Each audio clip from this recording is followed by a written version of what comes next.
क्या अब जर्मनी पर हमला करेगा रूस? नेटो का एक्शन प्लान क्या है और दक्षिण कोरिया पर एटमी हमले की आशंका क्यों है?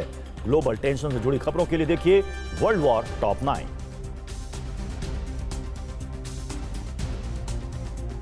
पुतिन के करीबी दिमित्री मेदवेदेव ने जर्मनी को खुली धमकी देकर विश्व युद्ध की आशंकाओं को बढ़ा दिया है। मेदवेदेव ने जर्मनी को इतिहास की याद दिलाई और कहा कि रूस की फौज एक बार फिर बर्लिन में परेड करेगी। इससे पहले जर्मनी के रक्षा मंत्री ने रूस पर हमले की धमकी दी थी, जिसका मेदवेदेव ने करारा जवाब दिया।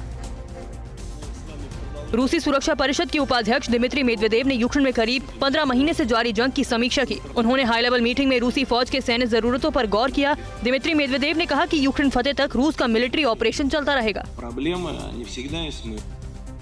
नाटो में यूक्रेन की एंट्री कंफर्म होने के बाद रूस भड़का हुआ है। अब रूस के सरकारी न्यूज चैनल के संपादक ने कहा कि नाटो की हिमाकतों का जवाब देने के लिए कीव, वॉर्सो और बर्लिन को एटमी धमाकों से ध्वस्त कर देना चाहिए। रूस के न्यूज चैनल में न्यूक्लियर हमलों की जोर शोर से मांग की गई।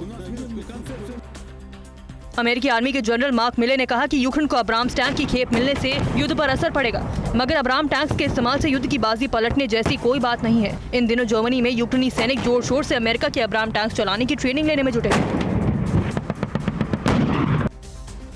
विश्व युद्ध की आशंकाओं के बीच नाटो की नॉर्थ अटलांटिक कमांड ने फ्रांस के इलेलॉन्ग न्यूक्लियर बेस का जायजा लिया। अटलांटिक कमांड के अफसरों ने कहा कि फ्रांस की न्यूक्लियर फोर्स से नाटो की क्षमता काफी बढ़ गई है। नाटो फोर्स में फ्रांस की भूमिका बेहद अहम है।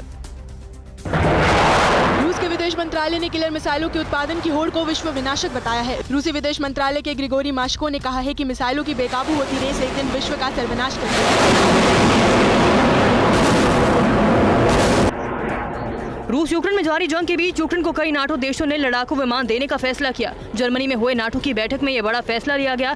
इससे नाटो की ओर से रूस पर काउंटर अटैक के लिए बहुत बड़ी तैयारी के तौर पर देखा जा रहा है। नाटो महासचिव पहले ही इसके लिए भरोसा दे चुके हैं। अमेरिका अब दक्षिण कोरिया पर न्यूक्लियर हमले रोकने के लिए एक्शन प्लान तैयार करेगा। अमेरिका की सीनियर अफसर ने कहा कि अब प्रेसिडेंट बाइडेन दक्षिण कोरिया को एटमी खतरों से बचाने का कमिटमेंट करेगा। बाइडेन की अगले हफ्ते दक्षिण कोरिया के राष्ट्रपति यून सुक योल के साथ मीटिंग होगी। मिसाइलों को और मारक बनाने के लिए उत्तर कोरिया मिलिट्री सैटेलाइट लॉन्च करने वाला है। इस पर अमेरिका ने कहा कि उत्तर कोरिया का मिलिट्री सैटेलाइट यूएन के प्रस्तावों का उल्लंघन है। इस सैटेलाइट से नॉर्थ कोरिया बैलिस्टिक मिसाइलों की तकनीक अपग्रेड करेगा।